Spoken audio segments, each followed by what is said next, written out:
I've been doing Sustainable House Day since 2004, and it's really been a vehicle for Positive Footprints to spread the message that sustainable homes are easy to do, and it's just a matter of applying some principles, and you get a fantastic high-performing home. Oh, the response is always very positive when people come through. I get lots of letters and emails back after Sustainable House Day, thanking me for the day, and that people have learnt bits and pieces, and some things they can apply in their own homes, and some things will just go into their minds that they know it's something that they can apply later when they're doing a renovation or a build. So we call the house Sollew. It's got a lot of cutting-edge sustainable technologies that I wanted to try out, and I was able to do it on this job because it was our own home. And these are really things that we've learned over the last 10 years building other people's homes, and I wanted to apply as many things as I could into this home. Okay, so there's a number of things that make this house very sustainable. The first one is it's extremely efficient in energy use, in that it uses the elements, the sun, the wind, the mass of the earth, to maintain a very constant temperature inside. So it uses very little energy to heat and cool. So that's one part of sustainability. It's also made of materials that are very low in embodied energy. That's the amount of energy that's gone into the creation of those materials. And also materials that don't off-gas nasty things. So we try to choose materials that are low in VOCs, volatile organic compounds, and maintain a healthy internal environment. Other sustainability things, water. It was a very water efficient home. So this house used about 2/3 less mains water than a standard home. It does that by capturing rainwater and reusing grey water. And then it's also got a significant vegetable food production area at the back, and a greenhouse that we made using leftover materials from the build as a seed propagating and clothes drying area. Typically, the more mass that you can put into a house, at least in Melbourne, as long as you've got good northerly sunlight coming in, the more mass, the better.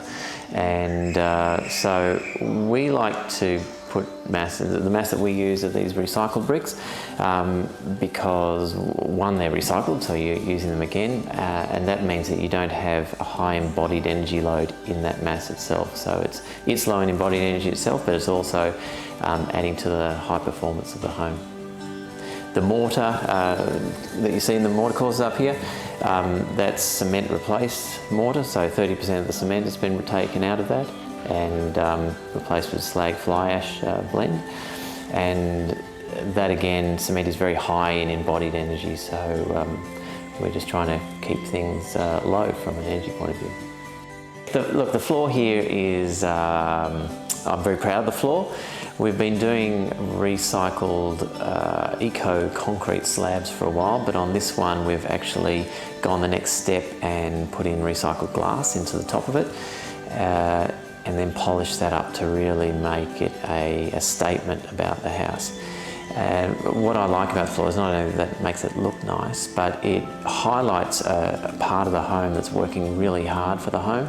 Absorbing heat during the day, letting it out at night time, and keeping the temperature high throughout the time that the sun's not out during winter, keeping it cool in summer.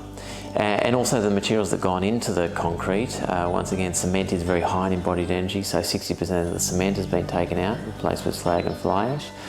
The aggregate that's gone in is also 100% recycled aggregate. The steel that's gone in it is 100% recycled steel, and the plastic underneath is 100% recycled, so it's about as green as a concrete slab can be. For solar passive design, the number one thing you're trying to do is to get sunlight, northern sunlight, into as many rooms as possible.